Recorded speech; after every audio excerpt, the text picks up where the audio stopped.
No basta con que encuentres un Satori y te quedes ahí arrobado.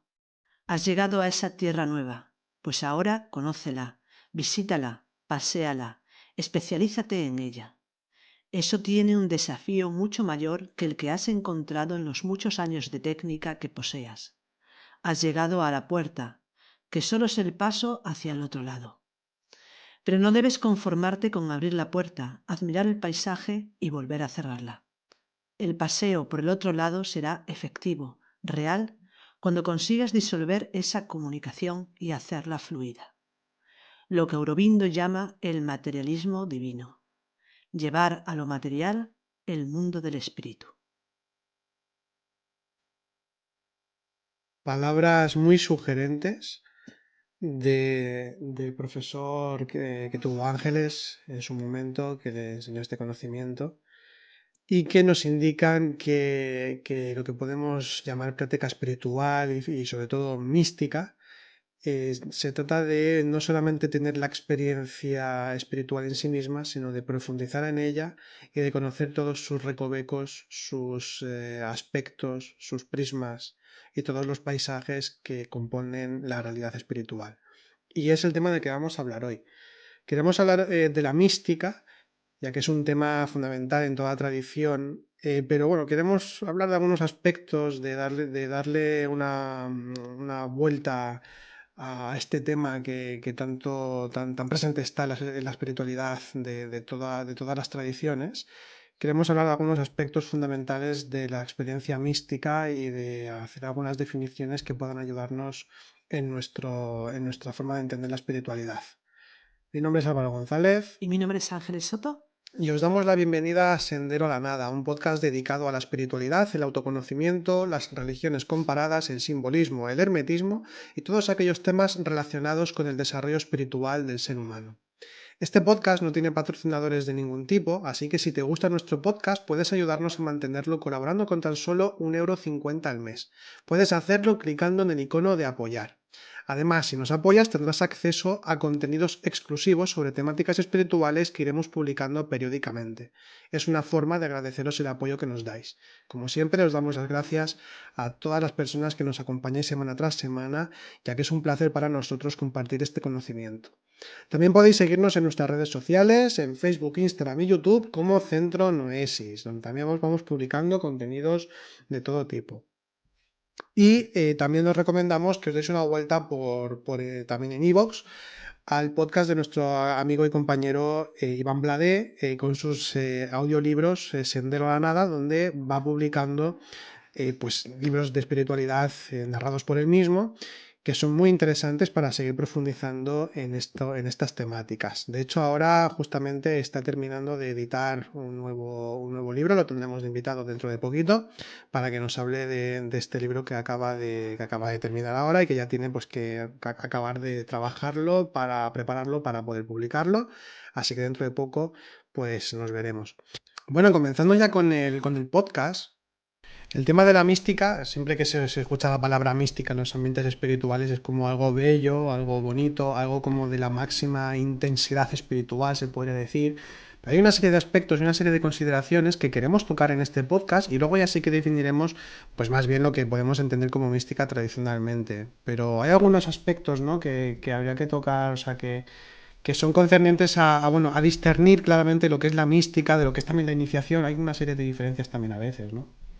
Sí, hay diferencias y bastante interesantes e importantes. Por eso, de alguna manera, la mística a veces se ha malentendido y por eso hay algunos autores bueno, detractores de la propia mística, o más que de la mística, de lo que se llama el misticismo.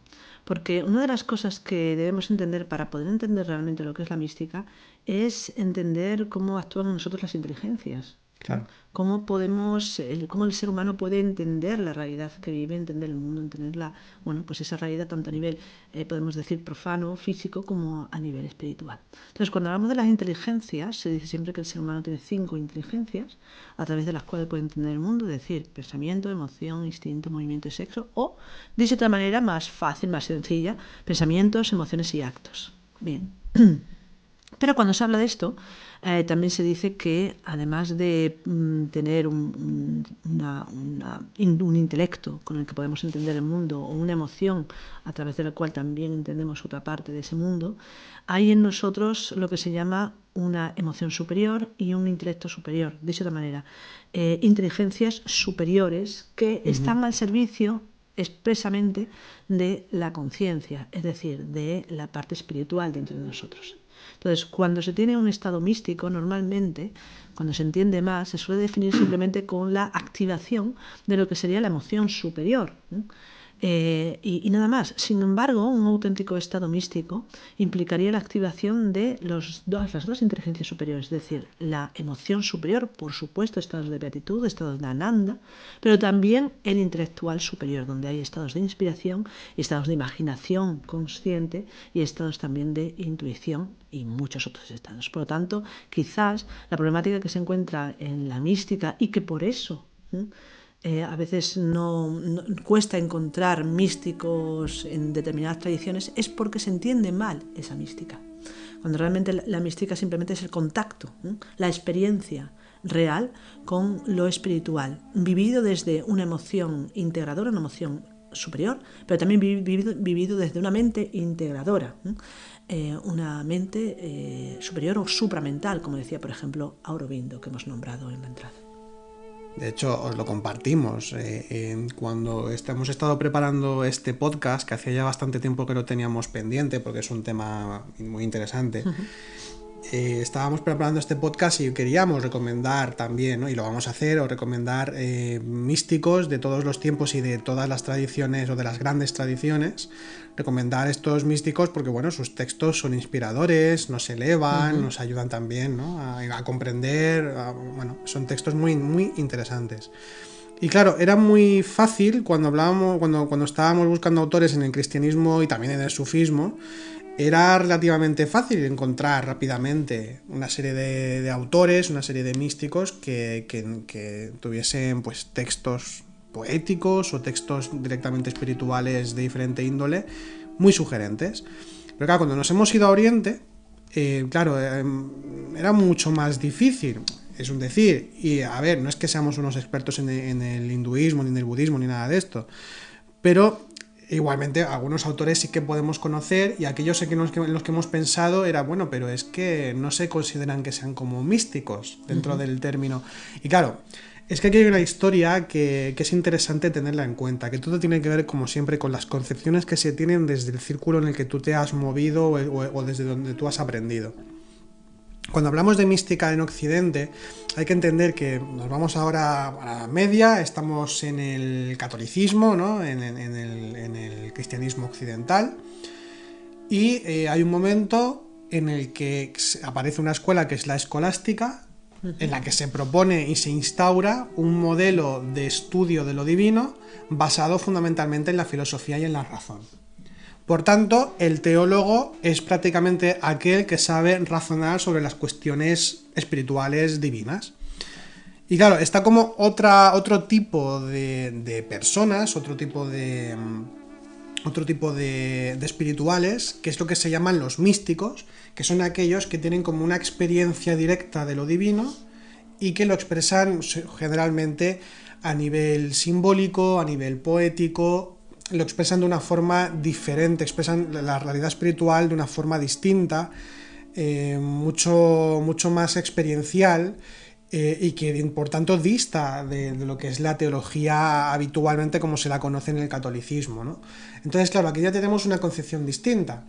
Claro, si por ejemplo nos vamos a la Iglesia de Oriente, es decir, a la ortodoxia, ya cambia la historia, porque se entiende lo que es la teología mística, es decir, que para poder ser un verdadero teólogo has de experimentar todo lo que se expresa en la Biblia prácticamente, es decir, por eso está el término de la deificación, de experimentar lo que han vivido los apóstoles, etc.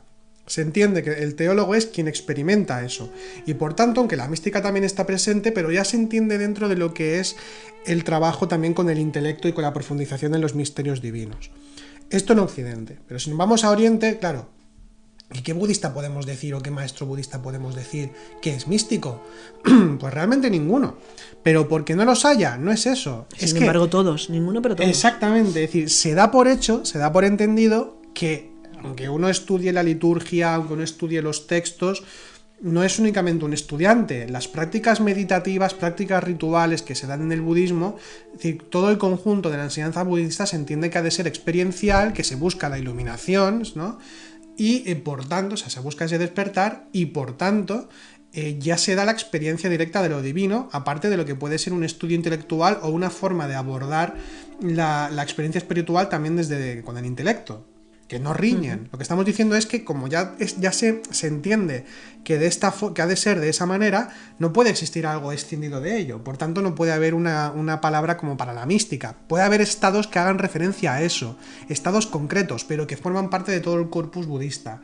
Y lo mismo sucede con el yoga, por ejemplo, con el yoga en el que se habla de diferentes tipos de yoga, el bhakti yoga, bueno, lo que es el raja yoga en general, ¿no? Pero el bhakti yoga, Nana yoga. ¿Cómo, perdón? El Nana nana yoga, que es un conocimiento también como más intelectual o de autoconocimiento también psicológico, tiene varios matices. Hay diferentes tipos de yoga, el físico también, el hatha yoga. Entonces, tampoco se puede entender que haya una mística, porque dentro del yoga ya se contempla toda la experiencia completa de, como dice hoy en día, holística, que dicen, ¿no? Que comprenda todo el ser humano. Y no solo en el yoga, sino en toda, en toda la experiencia espiritual dentro de las diferentes líneas hindúes, pues sucede esto. Y lo mismo sucede más o menos en el taoísmo, aunque siempre es más contemplativo, quizás sí que se podría equiparar más a lo que se entiende en Occidente como una mística, pero con el judaísmo sucede lo mismo. Con el judaísmo sucede exactamente lo mismo, es cierto. Porque de alguna manera esa idea de la mística, como ese personaje, ese místico o esa mística, ¿no? O mujer, ese personaje que se arroba en un estado de comunión con la divinidad, parece como si fuese, la encontrásemos únicamente en cristianismo y sufismo, ¿no? Claro. O el islam, cuando realmente eso nos está hablando de una forma de la experiencia de lo divino. Pero hay que entender que la mística es las múltiples formas de la experiencia con lo divino.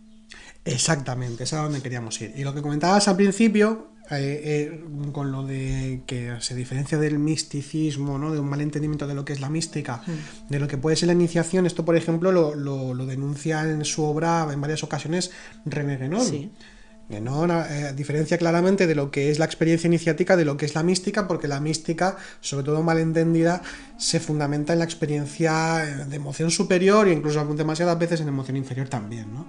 Entonces, claro, el misticismo no sería iniciación, es decir, un místico como tal, o lo que nosotros llamamos místicos en Occidente, no todos serían maestros iniciados, sino que serían individuos que han tenido la experiencia espiritual de una forma intensa, la han plasmado, la han explicado, pero eso no significa que sean seres puramente despiertos o que sean grandes iniciados en el 100% de los casos. Y no solamente eso, sino como decíamos en el texto que hemos leído en la apertura, el hecho de que uno tenga una experiencia de arrobamiento, una experiencia de satori, de samadhi, lo que no se puede hacer es, como se ha podido entender muchas veces, que eso es la finalidad, que eso es la finalidad y te quedas ahí. No te puedes quedar ahí. Eso es una puerta, es una posibilidad. A partir de ahí, como decía el texto, penétralo, paséalo, amplíalo, descúbrelo, compréndelo, intégralo, haz todo lo que puedas para seguir de alguna manera no reproduciendo, sino haciendo fructificar esa experiencia y convertirla en algo muchísimo más amplio, porque la divinidad no tiene límites. Entonces, de alguna manera, quedarnos con la mística solamente con un estado de emoción superior es como limitar la experiencia de lo divino. En ese sentido se podría decir que hay que convertirse también en científicos de lo místico, ¿no? Pues en el sentido de investigar, pero experiencialmente, ¿no? Y claro, porque aquí también es una cosa que sucede tanto que es, bueno, es un error total, ¿no? De como esto lo hemos hablado en muchos podcasts, de que lo más auténtico sería como lo emocional. Que únicamente lo auténtico o lo verdadero es lo que se siente en las propias carnes, como si eso fuese la experiencia total. No, la experiencia total es la que implica todos los centros, todas las inteligencias.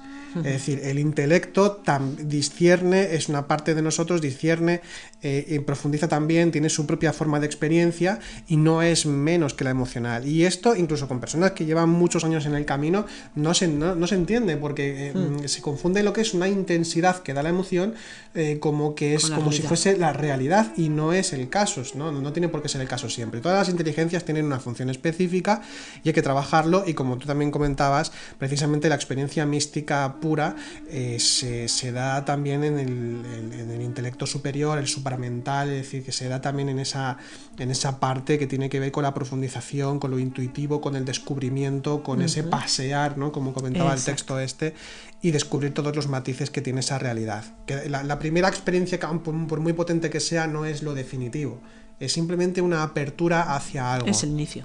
Sí.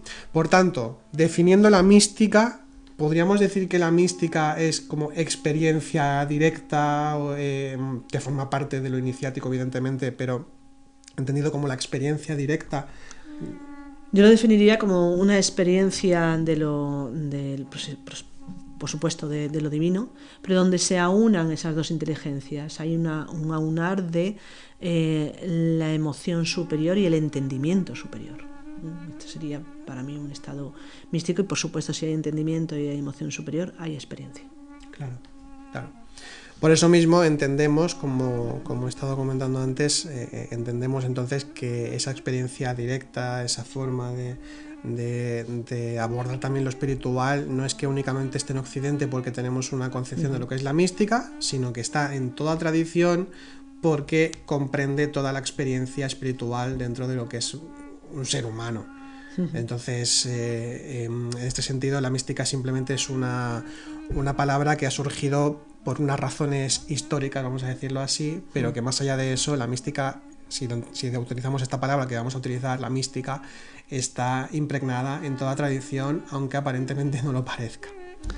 Y luego también otro de los errores que consideramos que tiene que ver con la conceptuación la concepción que se tiene de la mística, es que se considera la mística como algo totalmente alejado de la experiencia cotidiana. Aunque no es una experiencia cotidiana, no está alejado, es decir, a veces se conceptúa que solamente el santo, ¿no? el que está totalmente dedicado y entregado a la divinidad puede experimentar eso. No, el que está totalmente entregado y experimenta esa realidad está experimentando quizás un estado de mística muy elevado. Pero eso no quiere decir que no puedan haber estados de místicas a niveles diferentes. Exactamente. Y que uno pueda acercarse a esos niveles de esa mística de una forma más sencilla. Por ejemplo, una de las cualidades de la mente, del entendimiento de la mente superior, supramental, es la inspiración. La inspiración. La inspiración además tiene unas características muy interesantes, porque de alguna manera la inspiración es a la par entendimiento, a la par emoción y a la par necesidad. Entonces es como un tirón interior que te hace profundizar, que te hace ir más allá. Por tanto, y esos estados de inspiración lo podemos tener cualquier persona que tenga cierta búsqueda y que quiera encontrar. Por ejemplo, si la mística solamente se diese a raíz de estados emocionales, deberíamos, por ejemplo, pues ayudarnos con poesía, con escritura pues, poética o parecida, ¿no? Sin embargo, uno puede estar leyendo un texto, por ejemplo, de Cábala, o un texto de un filósofo incluso, y al comprender lo que está leyendo, y esa comprensión, de alguna manera, lo que hace, si comprendes, es que esa comprensión te abre una puerta interior. Y cuando esa puerta se abre, hay un estado de inspiración, hay un estado de apertura que implica que uno profundiza, abre un paisaje nuevo. Y un paisaje nuevo no es un paisaje solamente emocional. Un paisaje nuevo implicaría, debido, por ejemplo, a esa comprensión, como vuelvo a decir, es una comprensión en principio aparentemente intelectual, implica esa apertura que va a ser a nivel intelectual, por supuesto, esa nueva visión, pero es que va a integrar también la emocional, pero también va a integrar la instintiva en la motriz. De alguna manera, cuando uno comprende, Cuando uno está leyendo ese texto y de repente dice, Dios mío, wow, esto era así, ¿no? Es que hasta daríamos saltos físicamente. Por lo tanto, hay como una apertura a una realidad que es un paisaje nuevo donde yo penetro, donde uno penetra y penetra en la totalidad de lo que es uno. Entonces, eso sí es un estado de mística, sí que podemos decir de alguna manera que es un proceso que implica una iniciación porque estás penetrando en una realidad más profunda de ti mismo. Y ahí no es emocional únicamente, no ha surgido de algo poético, ni ha surgido de un estado de comunión o arrobamiento o integración con lo divino. Ha surgido de la comprensión de un texto determinado, lógicamente relacionado con lo espiritual, ¿sí? Aunque también se podría a lo mejor percibir o vivenciar desde otros textos, esto no lo sé, pero normalmente suelen ser de los textos pues, más relacionados con lo espiritual. ¿Ha surgido de ahí? No ha surgido de una meditación, ha surgido de una visión, de una comprensión, de un penetrar en una apertura, en un nuevo estamento de uno mismo. Hay como un matiz nuevo que se descubre. Y eso en sí es la mística. Eso en sí es la mística. Pues si te parece, pues ya que estamos empezando a definir lo que es la mística como tal o cómo se puede entender, ¿no? Y que además es mucho más abarcante de lo que suele creerse o ¿no? De forma más externa. Bueno, empezó con la etimología de la mística. Es decir, mística viene que ahora no me sale la palabra, místicos, en griego místicos, que viene a significar cerrado, viene a significar arcano, secreto, y hace referencia precisamente a los mistes y a los misterios de siempre clásicos, ¿no? de la Grecia antigua, de los egipcios, ¿no? y bueno, el mistes, que era como el sacerdote, era el iniciado, pues era quien tenía ese conocimiento más profundo y que se lo enseñaba a los demás y que tenía como un contacto con lo divino más cercano. Por tanto, cuando hablamos de la mística estamos hablando precisamente de una experiencia muy interior, estamos hablando de la verdadera definición en cierta manera de lo que es el esoterismo. El esoterismo es la ciencia de lo íntimo. De lo íntimo, sí. Es lo íntimo. Esotérico es íntimo. Íntimo significa la experiencia directa que se tiene con esa realidad espiritual o con la realidad espiritual con mayúsculas. Entonces, dentro de lo que se puede entender como mística, dentro de lo que se entiende como la experiencia espiritual como tal, pues sí, hay una serie de matices, una serie de aspectos que son los que queremos tratar dentro de este contexto del que hemos estado hablando hasta ahora. ¿Por dónde podríamos empezar, Ángeles? Como un aspectos de la mística, o definir, si quieres, redefinir de nuevo lo que es la mística. Empieza por donde quieras. Hemos dicho, ¿no?, de que realmente la mística tiene grados y grados, y hay que entender que es algo más que simplemente un estado emocional integrador. Es mucho más, ¿no? Abarca la totalidad de lo que somos cuando realmente hay esa experiencia. Aún así, hay muchos niveles y grados de esa experiencia. Entonces, una de las cosas que realmente, bueno, hemos explicado hace un momento que se puede sentir un estado místico, uno puede penetrar por unos instantes cuando hay ese estado de inspiración. La inspiración sería de alguna manera como la puerta a ese estado místico, ¿no?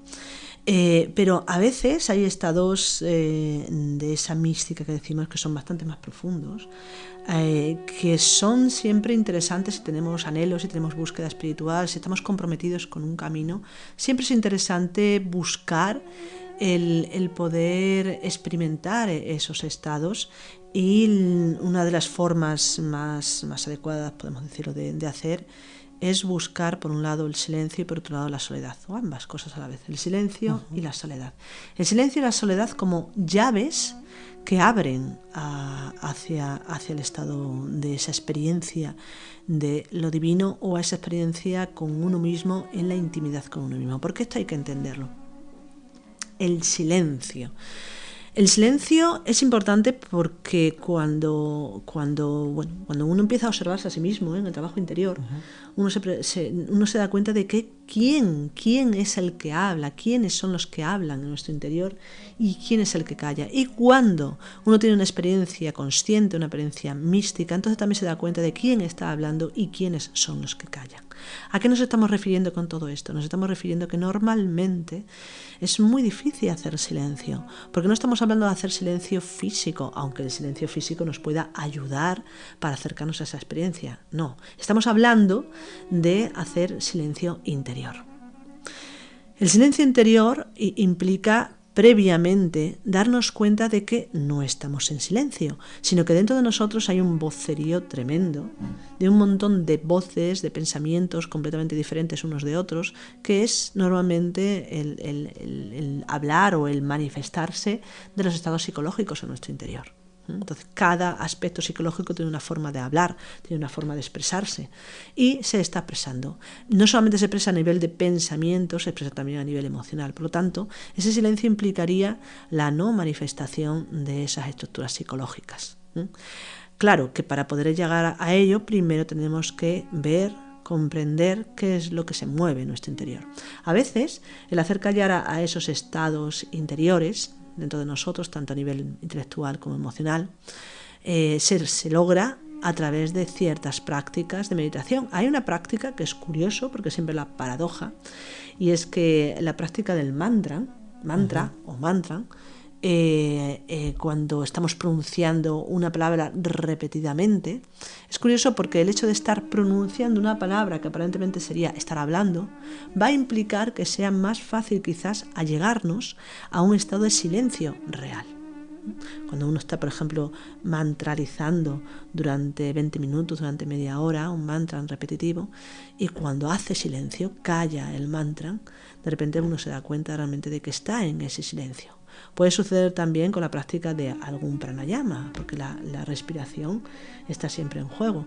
Hay que tener en cuenta también que cuando mantralizamos estamos haciendo pranayama, lógicamente.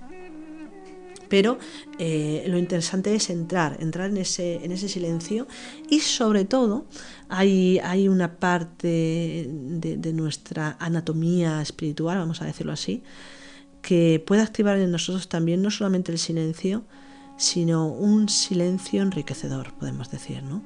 Es la zona del cardia, es la zona del corazón. El corazón es el asiento del espíritu, dicen los místicos, ¿sí?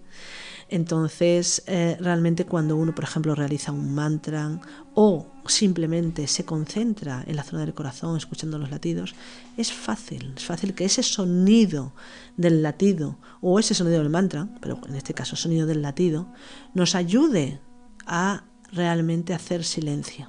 Y cuando hacemos silencio es cuando realmente empezamos a escuchar de verdad. ¿Y qué es lo que escuchamos? La realidad de lo que somos, la presencia de lo divino en nuestro interior. Pero claro, aquí esto a veces nos resulta más fácil cuando estamos en soledad. La soledad, que implica soledad física, es posible, sí, nos ayuda, pero sobre todo volvemos a lo mismo que en el sentido del silencio. No estamos hablando de lo físico únicamente, sino estamos hablando de la soledad interior. Pero cuando hablamos de la soledad interior, a veces se entiende como algo negativo. Y la soledad como algo negativo no tiene nada que ver con lo espiritual. La soledad a nivel espiritual, si le cambiamos el nombre, sería realmente intimidad. Dicho de otra manera, el que está en soledad conscientemente está en intimidad con su propio ser interior, está en intimidad con su propia divinidad interior, con su Atman interno. Cuando se está en esa soledad, por cierto, en este caso, cuando uno estamos en esa intimidad, sería lo mismo, ese significado que el término esotérico, ¿no? Lo esotérico es lo íntimo, lo interior, lo profundo. Lo secreto podemos llamar, pero no secreto porque se guarde el secreto, sino porque está en esos recovecos interiores que uno solamente descubre cuando mira hacia adentro y cuando permanece en esa mirada interior y la penetra, la pasea, ¿no? la expande en todas sus posibilidades. Por lo tanto, silencio y soledad en auténtica intimidad con uno mismo. Cuando hablamos del silencio, al hilo de lo que estás comentando sobre la soledad y esa intimidad, con el silencio sucede lo mismo. Una vez empezamos a entrar en ese silencio interior en el que no nos identificamos con los pensamientos, con las emociones que surgen también, ¿no? Y que todo va en esa cadena de de estar como muy pendiente del pensamiento propio, de lo que va surgiendo, en el momento en el que se va ubicando ese silencio interior, como dicen los místicos sufíes, si no recuerdo mal concretamente Rumi, el silencio es escucha. O sea, el silencio interior es sinónimo de escucha. Totalmente. Y no me estoy refiriendo aquí, ni se refieren los místicos a escucharse a sí mismo, que esto es algo también muy trillado y muy... No. Cuando hablamos de escucha, estamos hablando precisamente de escuchar a lo sagrado, de estar con los oídos y los ojos bien abiertos, que de hecho a veces se hacen ciertas correspondencias en que el oído también es un ojo. Sí. Porque el oído ve, ¿no? En ese sentido. Entonces, la escucha es escucha de lo sagrado. ¿Eso qué quiere decir? Atender hacia lo sagrado, atender hacia lo divino, atender hacia lo consciente. Y aquí estamos hablando precisamente tanto que con el tema del silencio como de la soledad, como tú lo que comentabas de los mantras, de que se va ubicando ese silencio poco a poco, es porque hay concentración y porque hay atención. Una vez más, por enésima vez, insistimos, y no nosotros, la tradición, insiste en la importancia del primer paso, que es la atención.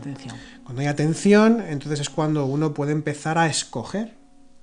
Y cuando empezamos a escoger conscientemente, es cuando nos hacemos conscientes, valga la redundancia, de que hay que escuchar.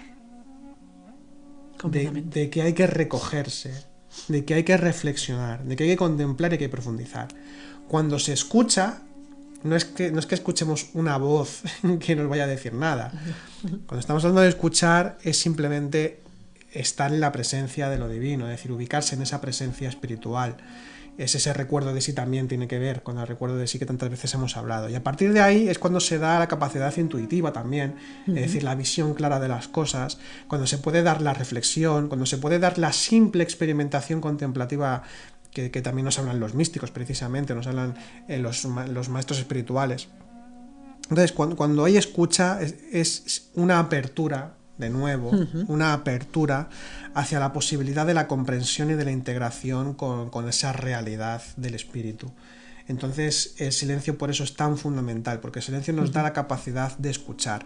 Lo que pasa es que hay una cosa también que creo que a veces sucede, que esto bueno, pues se puede experimentar a veces, que en la búsqueda de ese silencio interior o el hecho de intentarlo, quizá a veces pueda provocar cierto aburrimiento o cierto rechazo, porque estamos tan acostumbrados a estar en el ruido, en el ruido externo y en el ruido interno, que el entrar en el silencio, el buscar el silencio, es algo que produce horror. Sí. Produce horror vacui, se podría decir en cierta forma, claro, como con el arte, vacío, ¿no? Sí. Horror al vacío, ¿no? De repente de lo que aparentemente es nada, en comparación con lo que suele ser para nosotros algo que simplemente es ruido psicológico.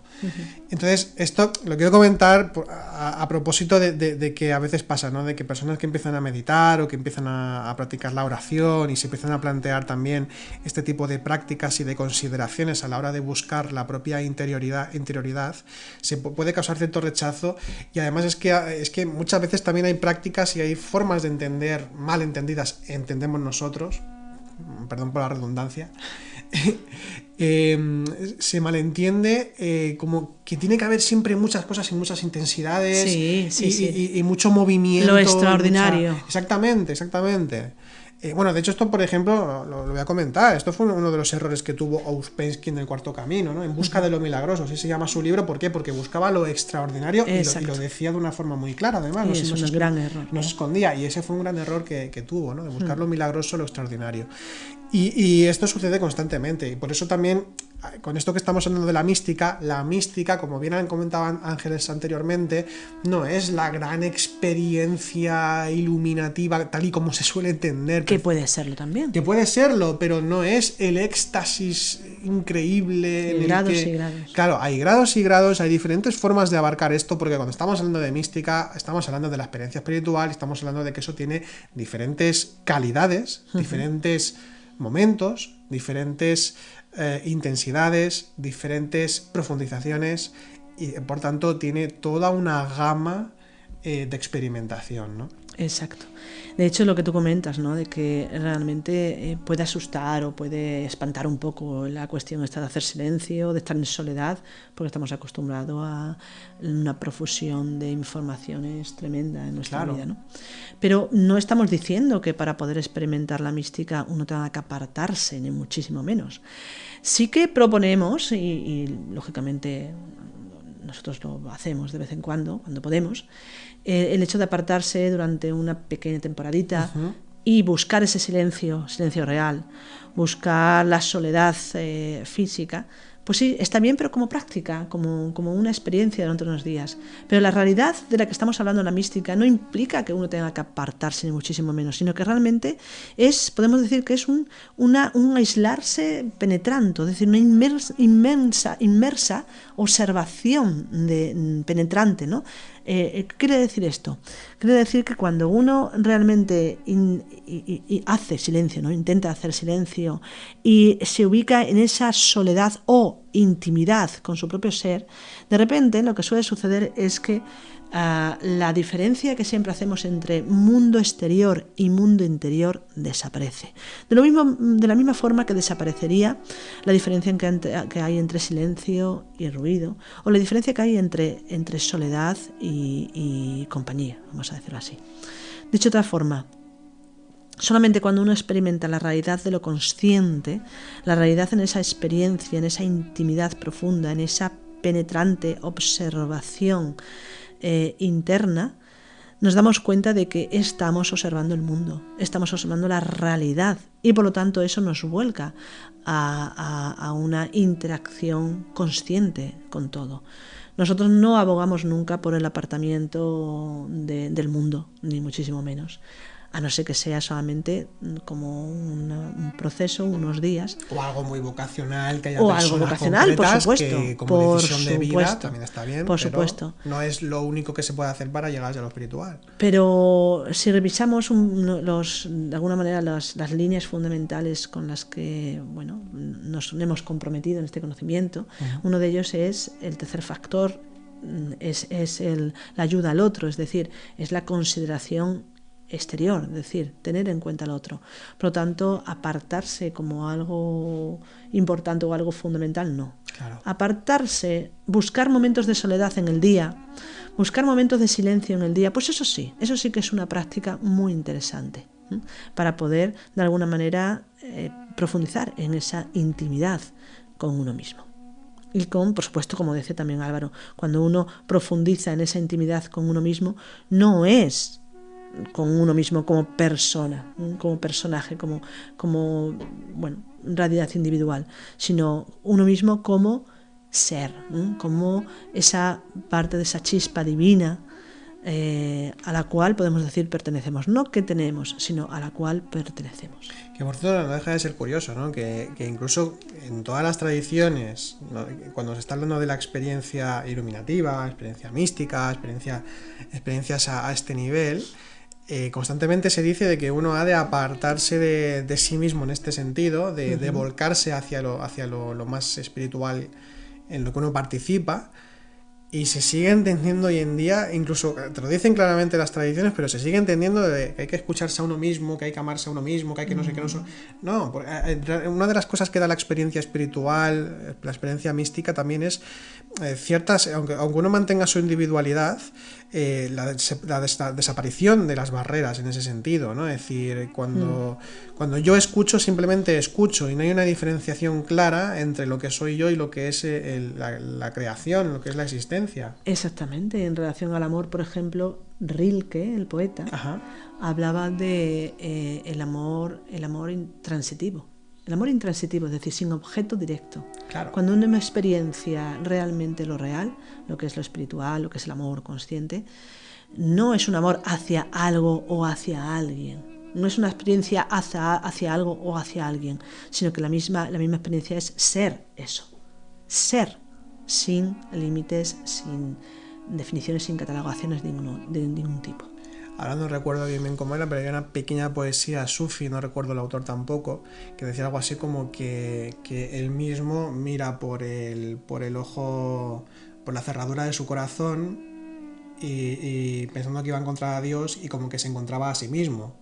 pero no como individuo, sino porque se integraba con la realidad divina, porque era lo mismo todo absolutamente, ¿no? Porque es precisamente lo que da la experiencia espiritual, es esa participación consciente de algo mucho mayor. Por eso en la mística también sucede que hay que explicarla con símbolos, hay que explicarla con alegorías también, y con ese lenguaje poético en muchas ocasiones, ojo, no siempre, pero muchas veces se presenta de esta forma porque como hay ciertos matices de la propia experiencia que no se pueden explicar con palabras, que no se pueden definir concretamente porque la realidad del espíritu más puro no tiene una definición, ¿no? Siempre nos podemos ir a ese apofatismo que nos encontramos en el cristianismo, o nos podemos ir a la concepción del Tao también, que nos indican claramente, ¿no? De que no se puede definir esa realidad que va más allá de cualquier conceptuación. Plotino también habla de esto precisamente cuando se refiere al uno, se refiere a algo que va más allá de cualquier concepción y que precede incluso al mundo, y por tanto no puede estar dentro de nuestras limitaciones conceptuales el explicarlo. Nos podemos acercar con símbolos porque los símbolos sugieren, inspiran en este sentido. Entonces esta es una de los aspectos que tiene la experiencia mística, pero sin embargo igualmente también se puede explicar una parte. Es una paradoja de que se puede decir pero no puede decirse. Exacto. Se está diciendo constantemente, es como la palabra silenciosa, es decir, incluso también en poética y en este tipo de cuestiones se juega mucho con esa paradoja de las palabras, ¿no? Palabra silenciosa, silencio que habla, etcétera. Que de hecho es ese silencio interior que estamos buscando, un silencio Exacto. que habla Que también, hable. que escucha y que habla al mismo tiempo, porque se da ese diálogo integrativo, ¿no? Dicho esto, Ángeles, también queríamos comentar algunos estados psicológicos, o bueno, algunas concepciones que nos alejan de tener la experiencia mística o experiencia espiritual, aunque realmente se puede decir que realmente nos alejan de poder vivir la espiritualidad en sí misma. ¿Qué aspectos serían estos? Bueno, cualquier aspecto psicológico nos puede apartar, pero sí que hay 3 estados internos que nos pueden alejar bastante, no solamente del estado místico, sino incluso del camino a nivel espiritual. ¿Cuáles son estos estados? El miedo, la duda y el escepticismo. ¿Por qué nos apartan? Bueno, es fácil. El miedo muchas veces suele suceder porque de alguna manera uno no espera en encontrar las profundidades que puede encontrar en el mundo interior. Y también porque este camino, tal como se dice en algunas tradiciones, es el camino de la impermanencia y la incertidumbre. Es un camino donde no es que uno esté perdido, pero uno sí está perdido en lo divino, podemos decirlo de esta forma, ¿no? No hay dogmas, no hay estructura, no hay límites, sobre todo en la experiencia. Sí que en el sistema que te ayuda a acercarte a esa experiencia, lógicamente tiene que haber un sistema y tiene que haber unas enseñanzas determinadas, si no uno no puede acercarse a ello.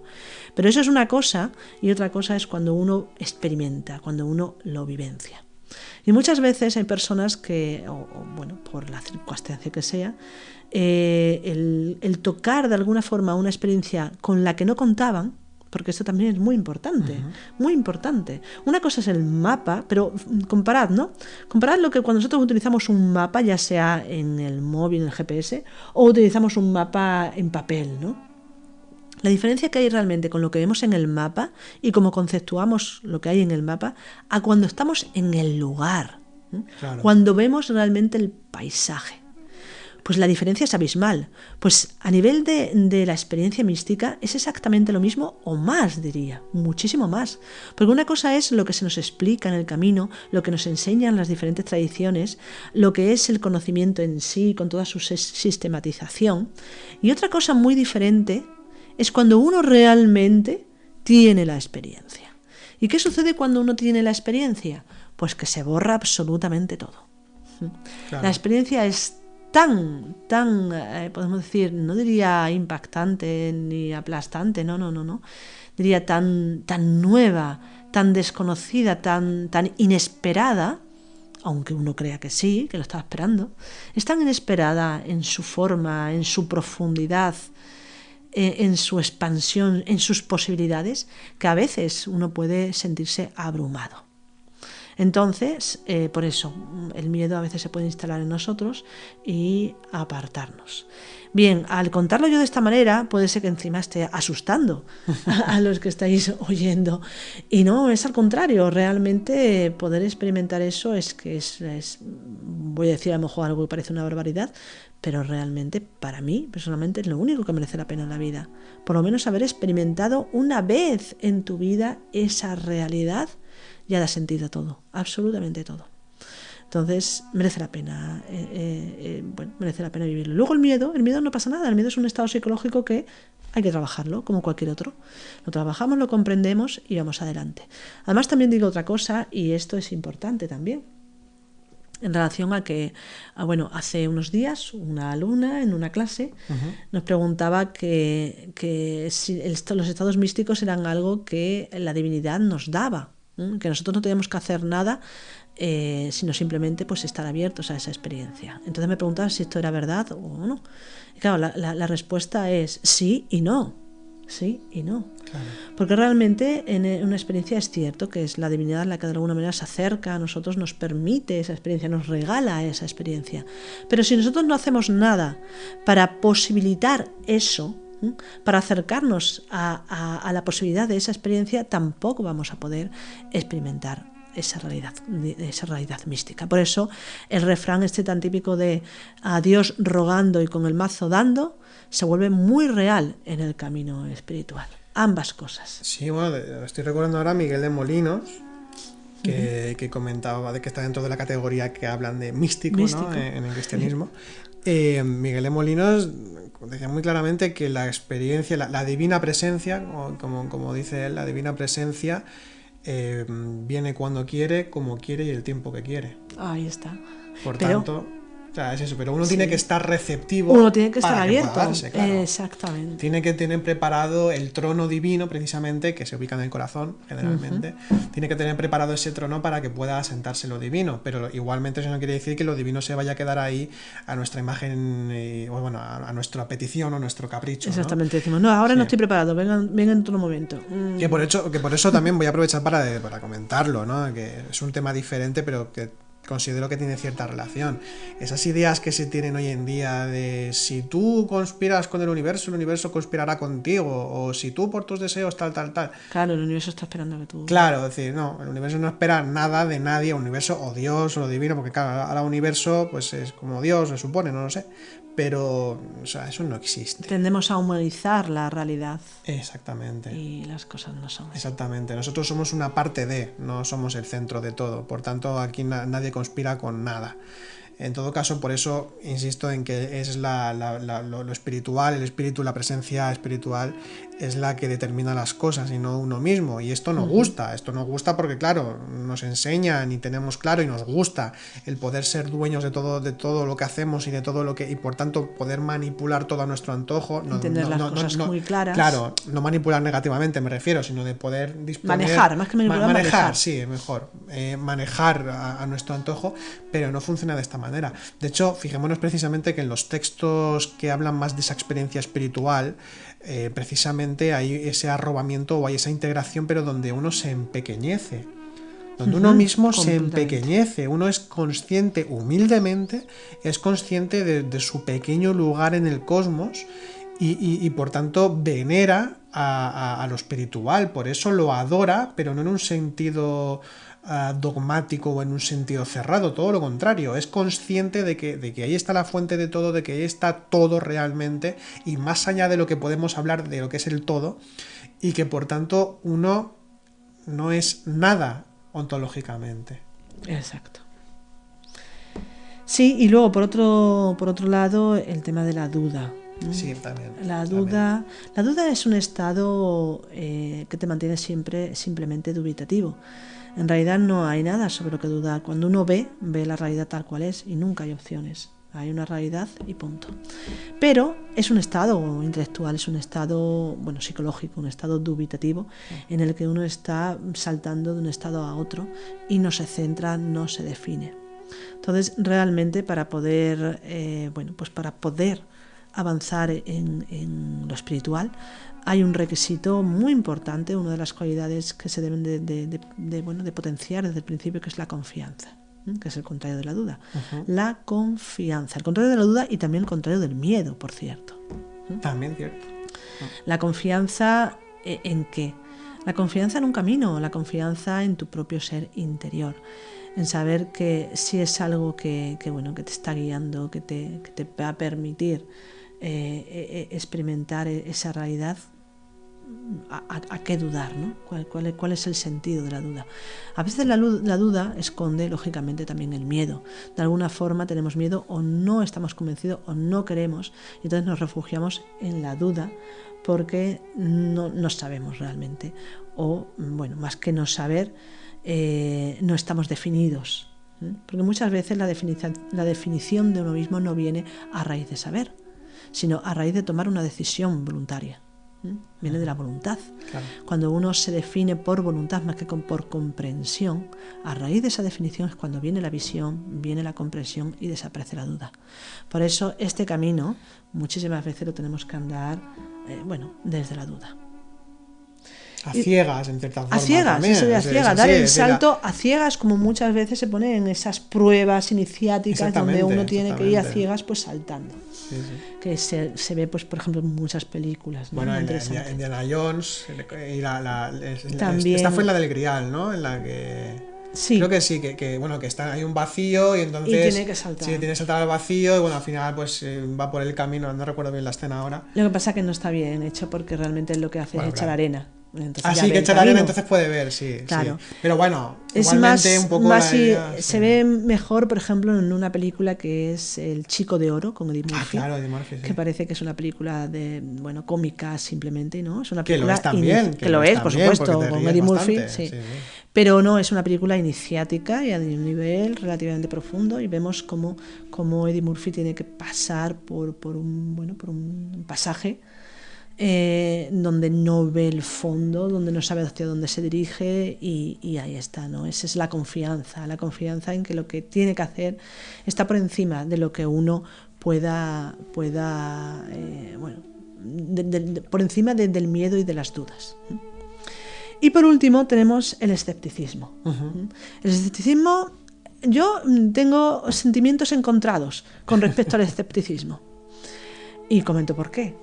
Porque, yo he sido y sigo siendo un poquito todavía una persona bastante escéptica, pero por otro lado, pues con anhelo espiritual, pero ese escepticismo me ha llevado siempre a no dar nada por hecho y a seguir investigando, y a la necesidad de comprender las cosas, comprenderlas hasta el fondo.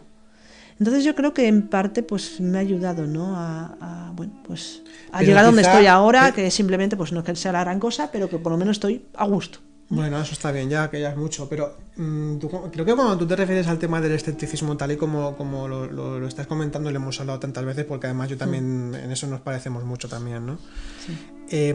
Más que escepticismo, quizá como cuando definimos el escepticismo como un estado psicológico, estamos hablando sobre todo de una tendencia a ser como bastante descreído, ¿no? En el sentido de que uno no cree en una cosa, o sea, en aquello, por ejemplo, en lo espiritual, no cree, y de alguna forma va a buscar como las razones como para no creer, en cierta forma. Es decir, cuando hablamos como estado, el escepticismo como estado psicológico, como se puede entender como la contraposición del que cree, que va a buscar siempre razones para poder creer en cierta manera. Creo que el escéptico, a ver, si lo entendemos de la forma en que tú le estás comentando, por ejemplo, que nos pasa a nosotros o a ti, cuando hablamos de esa forma de escepticismo, eso sí que es sano, porque nos permite discernir, nos permite decir, ojo, porque yo quizá he experimentado una cosa, pero no tiene por qué ser así al 100%, o quizá lo que está diciendo este autor tal... O no voy a negar esto, pero vamos a experimentarlo, vamos a investigarlo, vamos a ver qué pasa, exactamente, ¿no? Y de no ir en ese sentido con esa ceguera psicológica, que no ceguera espiritual, que sería lo que acabas de comentar antes, ¿no? Con que esto es a ciegas en ese sentido, el camino espiritual.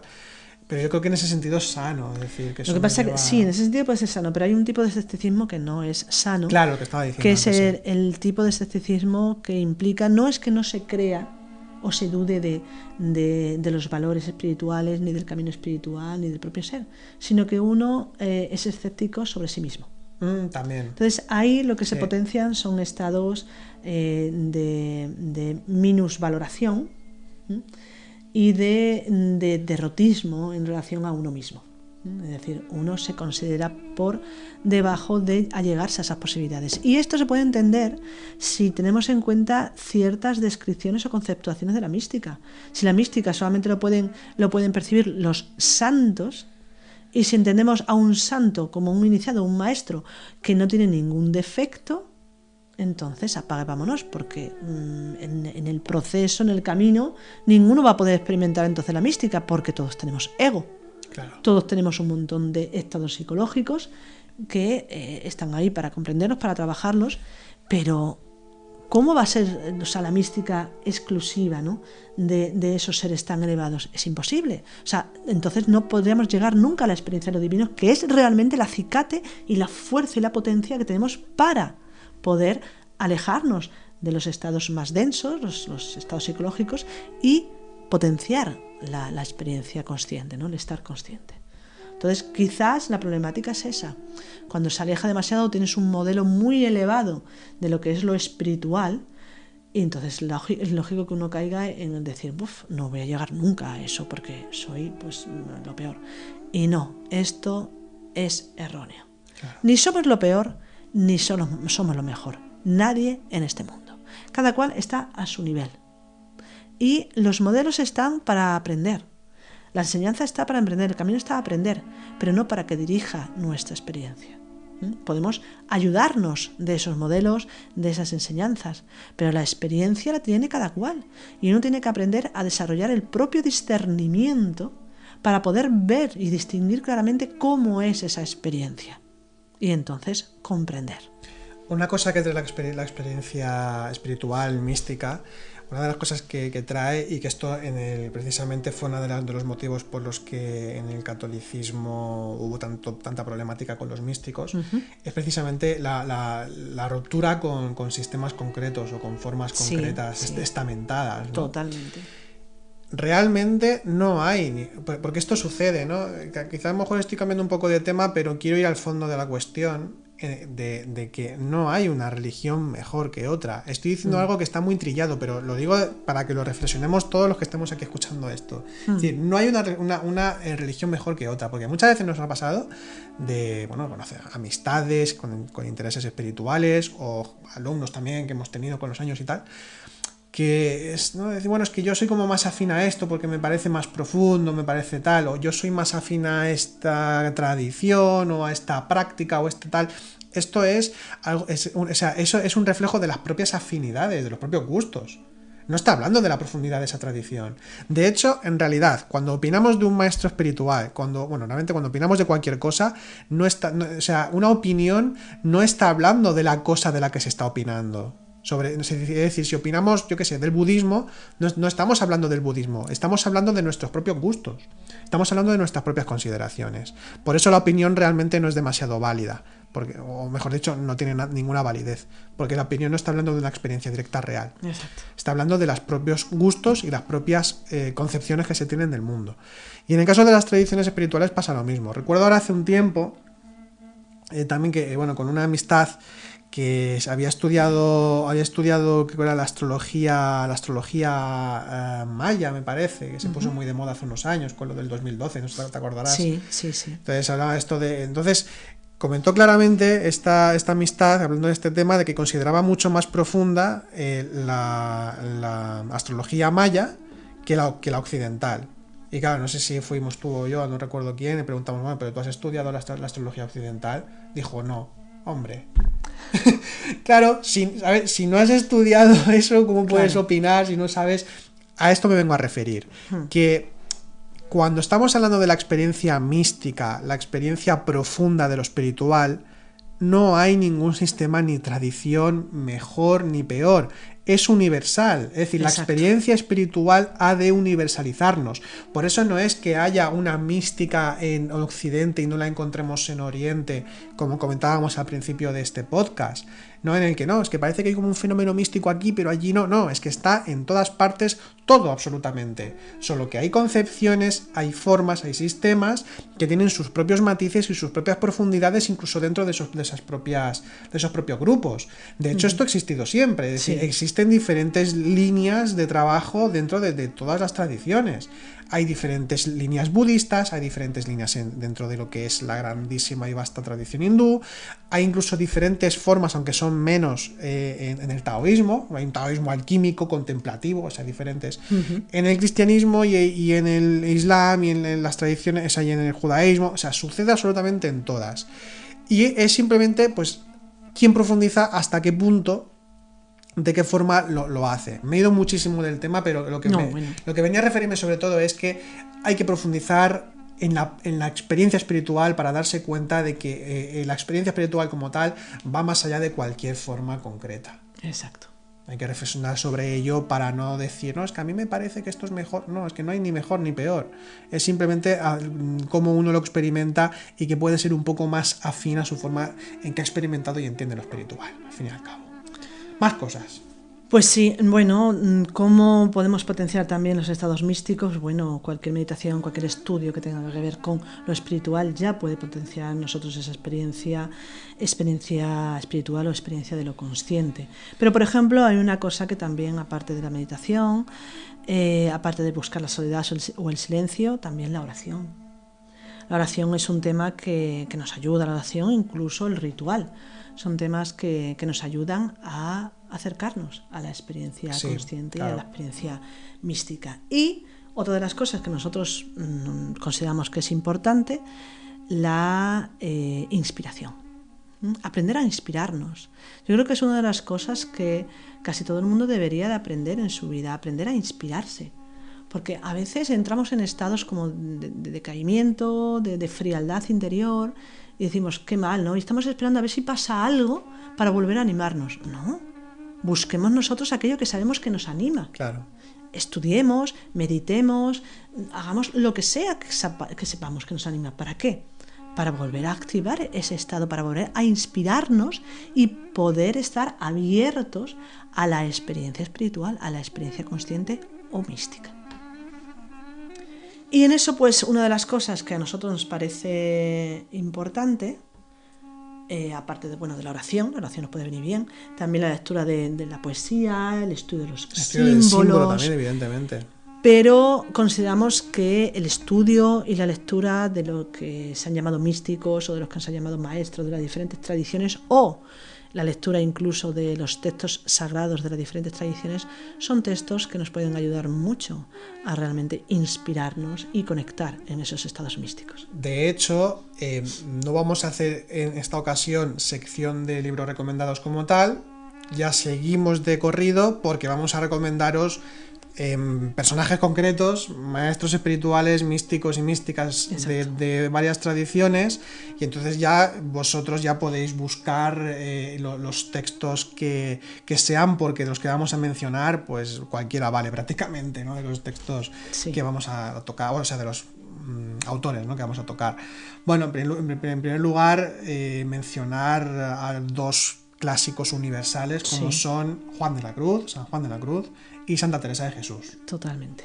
En San Juan de la Cruz tenemos una poética muy, muy sugerente, muy profunda, muy elevada, muy inspiradora. También consejos espirituales, que también hay textos que tiene sobre consejos espirituales para los monjes y para los cristianos en general, pero bueno, para los monjes, que esto se hacía mucho. Y por tanto, pues tiene, sobre todo la poesía, pues tiene una poesía cargada de símbolo, cargada de experiencia, cargada de inspiración y de elevación. Lo mismo con Teresa de Jesús. Teresa de Jesús quizá no escribió tanta poesía, pero escribió muchísimo. Bueno, tenemos aquí un volumen que en su momento hizo la BAC, la Biblioteca de Autores Cristianos, que ha hecho todos estos libros. Creo que son como 2.300 páginas. Hay algunos textos que creo que son como repetidos por diferentes razones filológicas, pero son textos vastísimos, como una Biblia. Sí, o sea, y luego lo interesante es que además Teresa de Jesús plantea un camino. Exactamente, un camino que son las moradas espirituales, moradas... Es muy interesante. Exactamente, muy interesante porque está proponiendo una escalera iniciática prácticamente, donde cada morada tiene sus propias características dentro de lo que es el ambiente espiritual mejor dicho, la iniciación hasta cierto grado, ¿no? Entonces son dos autores que además, bueno, como ya sabéis, se conocieron en vida y compartieron varias cosas y bueno, pues tuvieron una amistad espiritual importante. Más místicas, ya que íbamos con Teresa de Jesús, tenemos por ejemplo a Hildegarda von Bingen. La anterior a Teresa de Jesús de la Sí, de la Edad Media, siglo XIII, si no recuerdo mal. 12 más bien, creo. 12, sí, pues 12.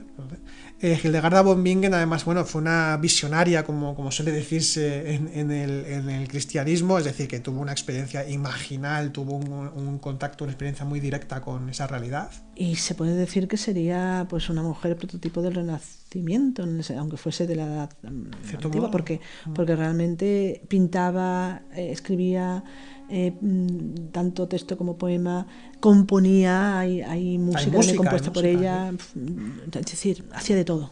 Sí, era polifacética. De hecho, esto suele suceder también con los espirituales, no con todos, evidentemente, pero ahí a veces sucede, ¿no? Desde que escriben poesía, se dan a las artes, porque el arte es una de las formas de poder expresar la experiencia espiritual, una forma maravillosa también. Y estamos hablando con Hildegarda, tanto como con Teresa de Jesús, de dos de las doctoras de la Iglesia, de las únicas 3 doctoras que hay en la Iglesia Católica.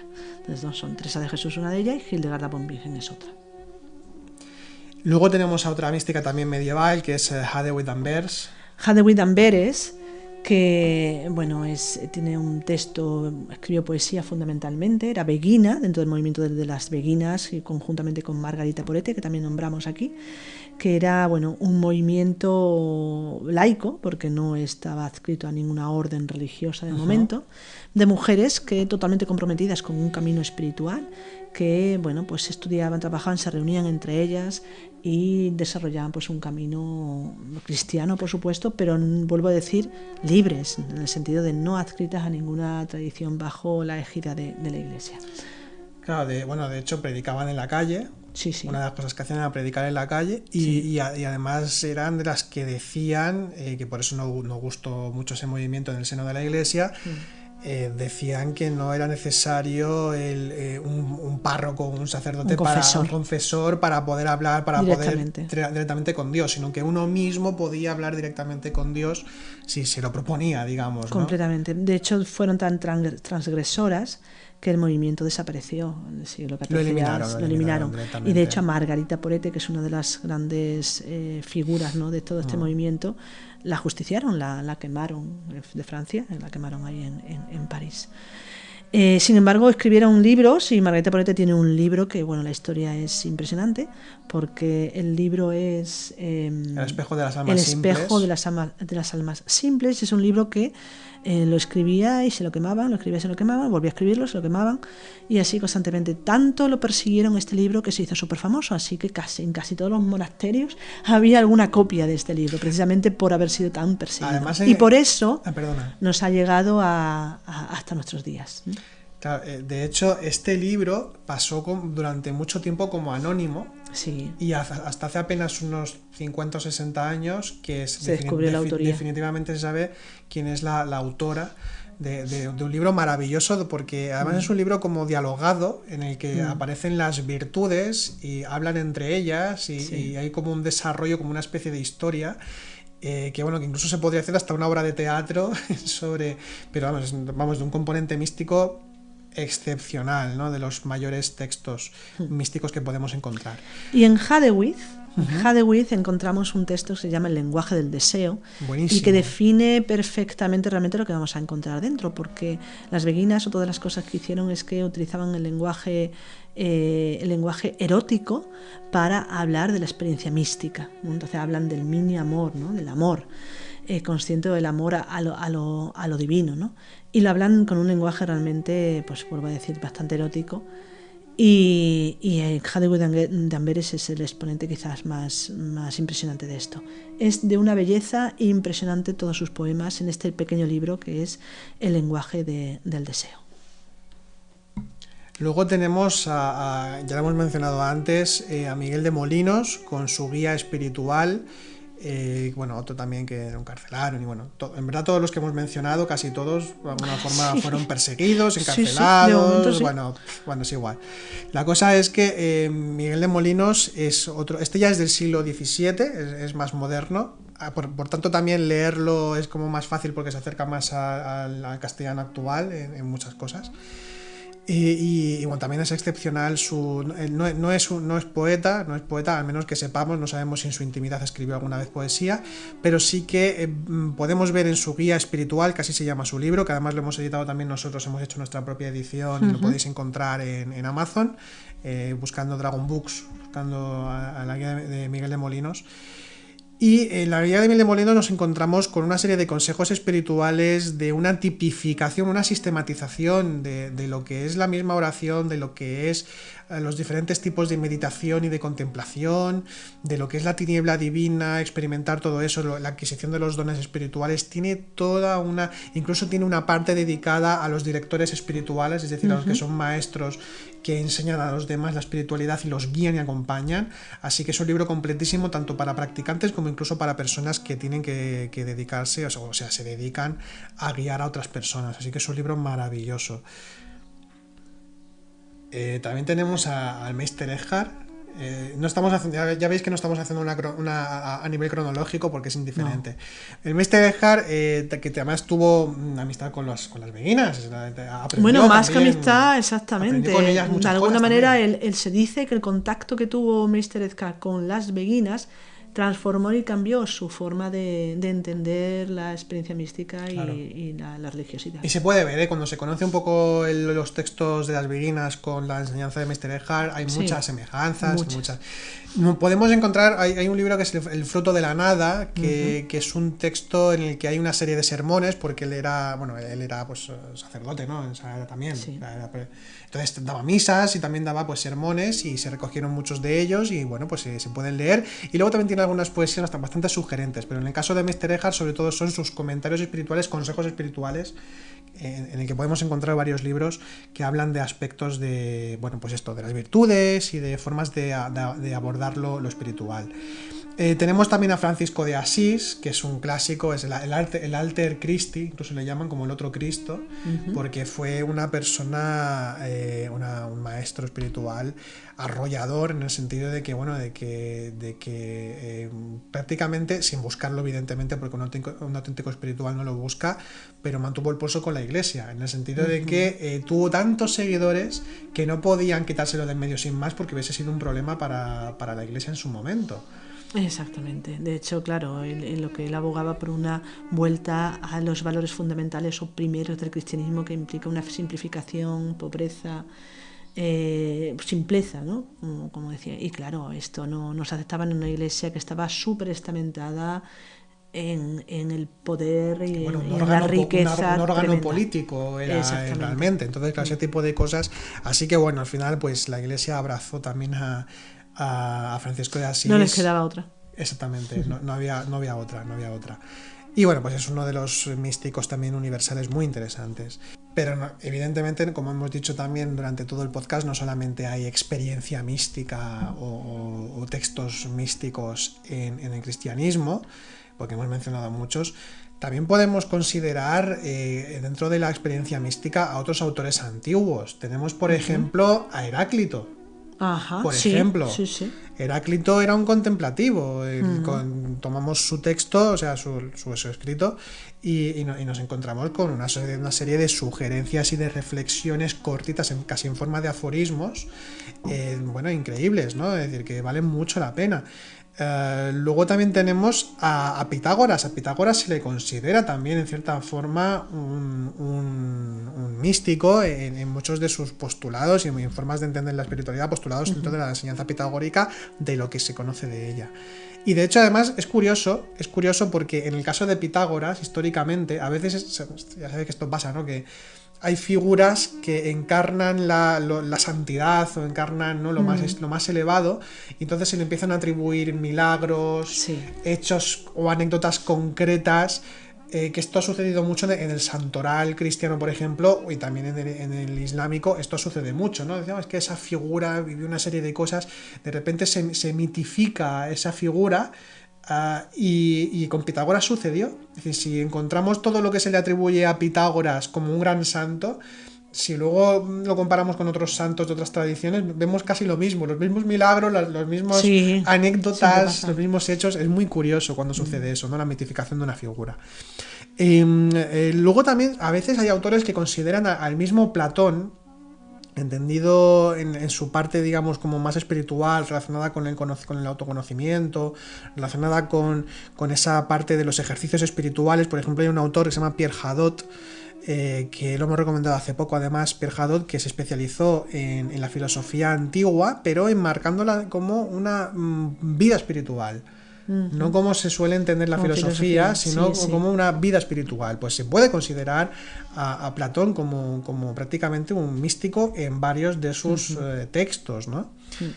Luego, siguiendo en esa tradición helénica, nos encontramos con otro místico que, voy a decir una cosa quizá muy polémica para algunos en ciertos momentos históricos, pero Plotino, de donde tomó mucho el cristianismo de esos primeros siglos para hacer muchos de sus postulados. Incluso en Plotino encontramos una trinidad hipostática, es decir, unas hipóstasis que tienen una relación muy concreta, donde además incluso hay un orden de que no son todas iguales, como también sucede en el cristianismo, que es Padre, Hijo, Espíritu Santo, o Espíritu Santa, que en algunas versiones del cristianismo el Espíritu Santo era femenino porque creaba y porque gestaba y porque se acercaba más a la creación. Y hay representaciones de esto. Exactamente, muy claras, y comentarios de místicos que hablan de esto y de autores de los primeros siglos del cristianismo. En el caso de Plotino nos encontramos con el bien uno, con el espíritu, que no es el espíritu como tal, que estaría como en medio, y luego estaría el alma. Aquí el cuerpo no entraría, ¿no? O sea, sería alma, espíritu, uno. Y es una tríada igual que la del cristianismo, en el que lo primero de todo y fuente de todo es el uno, luego deviene el espíritu, el nous, o intelecto, también se traduce así a veces, y luego ya deviene el alma. Entonces también está en esa escalera jerárquica, y muchísimas cosas más a la hora de entender la realidad espiritual. O sea, Plotino es uno de los primeros místicos claramente místicos, aunque muy complejos en su filosofía también. Aquí vemos de nuevo que no riñe una cosa con la otra. Claro. Pues muy sugerentes, ¿no? Con las Enéadas, ¿no? de Plotino. Luego también nos encontraríamos con, en cierto modo, aunque de forma diferente, a Marco Aurelio, el César filósofo. Marco Aurelio, en sus meditaciones o pensamientos, que aprovecho también para decir que también nosotros hicimos nuestra propia edición y la podéis encontrar también en Amazon. En las meditaciones de Marco Aurelio también hay una serie de consejos espirituales y de consideraciones sobre el mundo que lo leemos en algunos textos taoístas, por ejemplo, sobre lo que es el abandono del mundo el desapego total con las cosas del mundo, que también lo encontramos en Plotino, por cierto, y que también se encuentra ahí, ¿no? De hecho, estoicismo y neoplatonismo tienen muchas semejanzas también. Bueno, más todavía, pues dentro de la tradición sufi, aquí es mucho más fácil también encontrar a autores místicos con una profundidad maravillosa, con una apertura maravillosa. De hecho, la mística sufí tiene como una belleza. Como una belleza, exactamente. Sí, ¿no? Tiene como una belleza, como un arte, digamos, o sea, un arte en el sentido de que está implícito un cuidado máximo, una dulzura, se puede decir, a la hora de hablar sobre lo sagrado.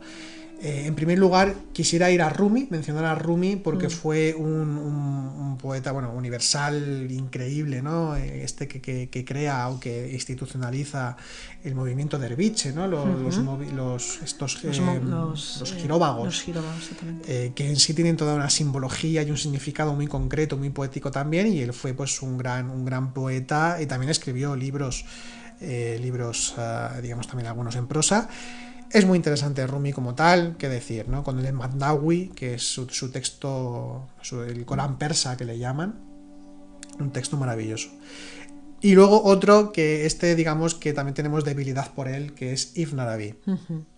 Ibn Arabi Ibn Arabi, volvemos otra vez con lo que como antes, como tú comentabas, con Hildegarda, que Sí. es polifacético, es decir, escribe poesía, que sepamos no fue artista como tal de hacer creaciones artísticas, pero poeta, filósofo, místico, astrólogo, tocaba todos los palos del conocimiento, se puede decir, alquimia, ciencia de las letras, la cábala Sí. árabe, él fue un grandísimo estudioso también de eso.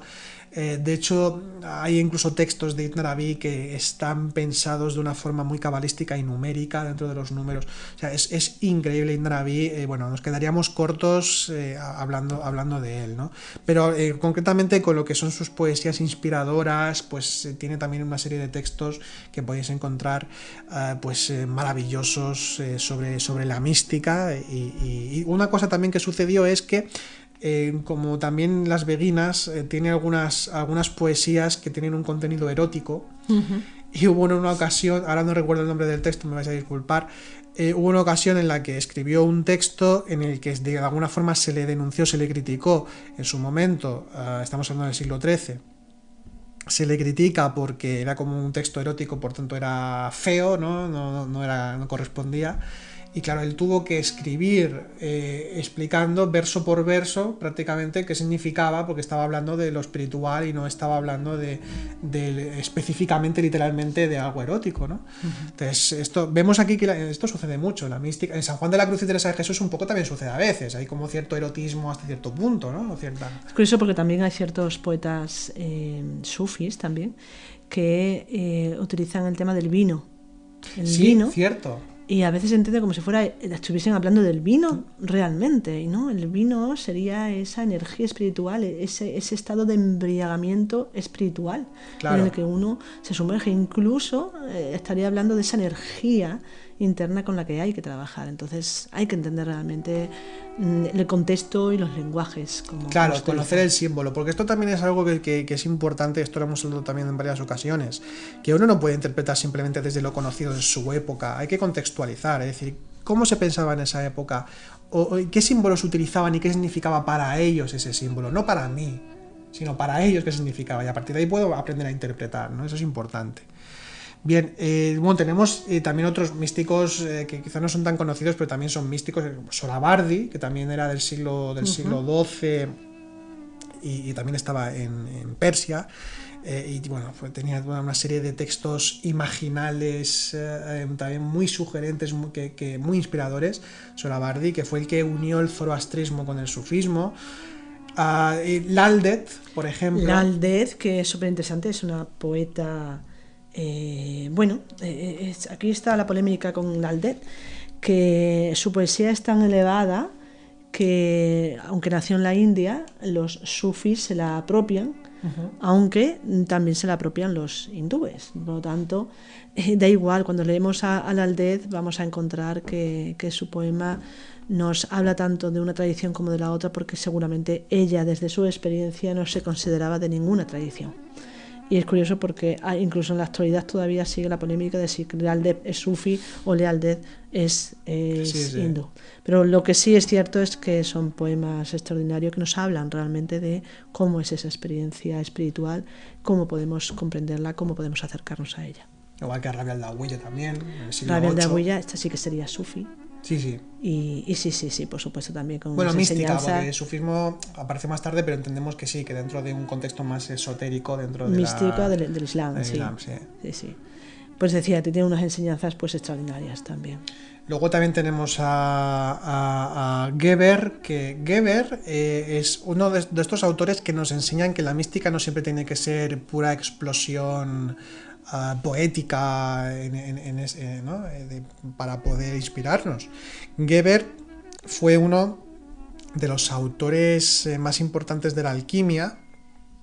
De hecho, Geber es uno de los que casi trae la alquimia otra vez a Occidente, de cierta manera, por todos sus comentarios sobre la alquimia, precisamente con el lenguaje alquímico.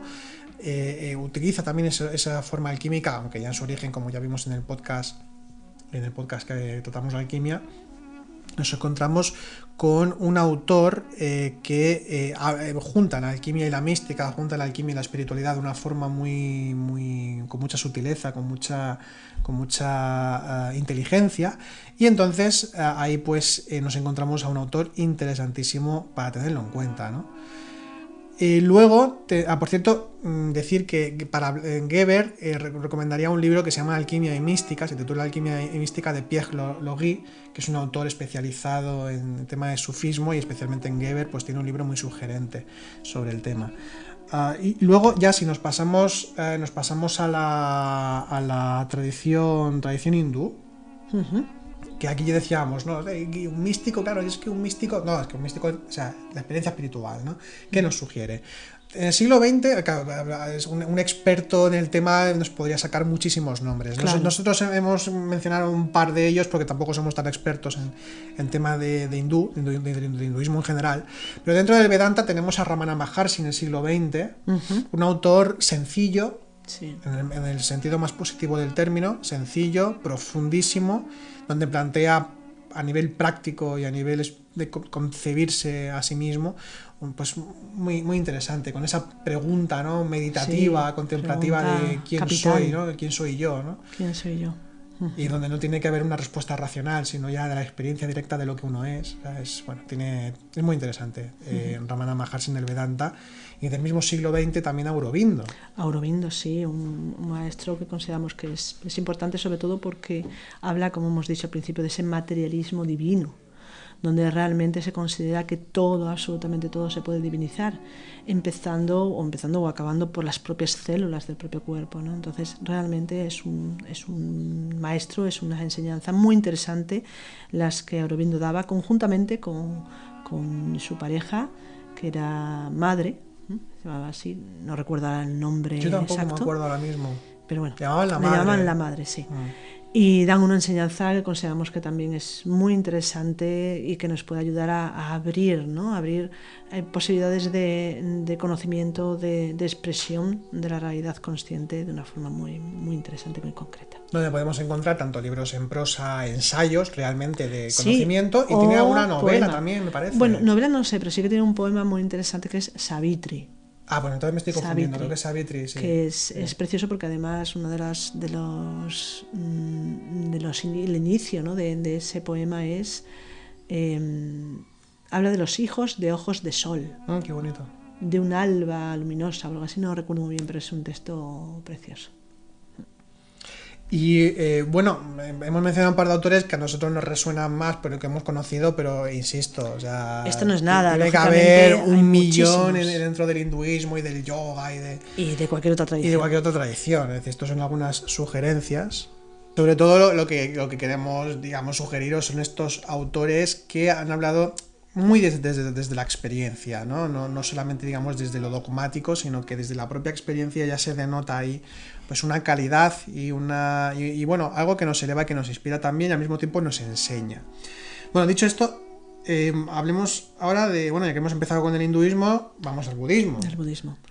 Dentro del budismo hay un par de autores muy interesantes, muchos. Hay muchísimos, por supuesto, pero bueno, nos gustaría hablar de, por ejemplo, de la práctica del Bodhisattva de Shantideva, que es uno de los grandes clásicos del budismo Mahayana. Y en realidad, pues esta obra es muy interesante porque está hecha en verso.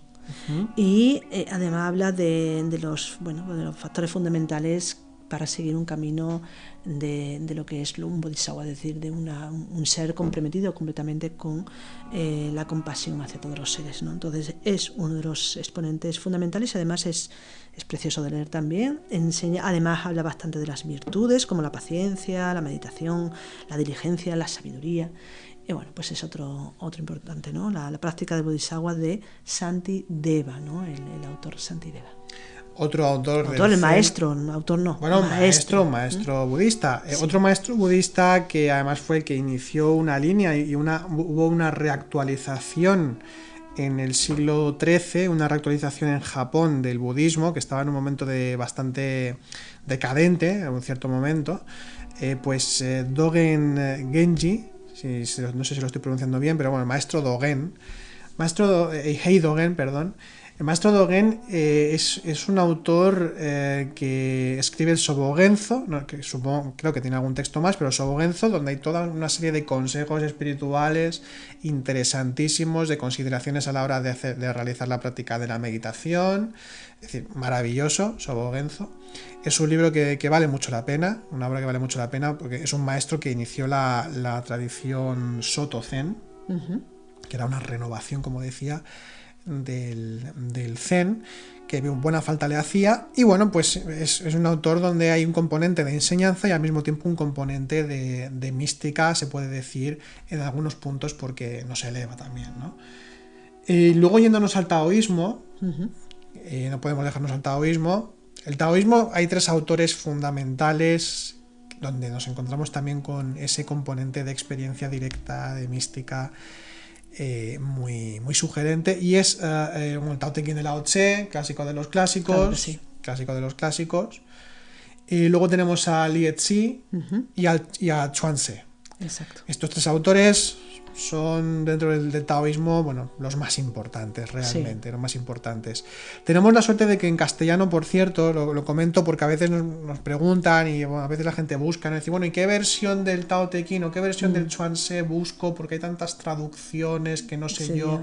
Las mejores traducciones en castellano son las de Iñaki Preciado. Sí. Iñaki Preciado es un autor que, si no recuerdo mal, también estudió filosofía, pero es practicante budista y traductor de obras, tanto de obras budistas como también de obras taoístas. O sea, es un gran experto practicante budista, con lo cual puede entender bien el contexto espiritual de los textos que traduce, y otra de las cosas buenas es que traduce directamente de los idiomas originales al castellano. Entonces no pasa los filtros como ha sucedido con otras obras, como por ejemplo la de Richard Wilhelm, que fue un experto en su momento, pero que pasa del alemán y luego a lo mejor del inglés y luego al castellano. Sí. Entonces, claro, eso se pierde mucho por el camino. Entonces, si queremos una traducción directa y más profunda, pues tenemos a Iñaki Preciado como traductor, ¿vale? Sí.